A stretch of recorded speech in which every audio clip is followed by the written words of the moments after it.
ಜೀವಿತ ಆಸಯವೋ ನಿನ್ನ ಉಸರೇ ನಿನಗ ಹೇಗಿನ ಬಾ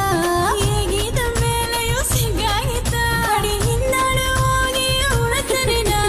ಉಣಪ ಪಾಡುವೆನಗನೇ ನಿನ್ನ ಮೊಮ್ಮ ಇಲ್ಲಿ ನಾಯಿಬ್ಬನೇ ಸಿಗ್ಗು ನನಗೆಯ ನೋಡೋದುಗ ದವ ಕುಳದಿದೆ ನಾನು ಬಾಲಿನೇ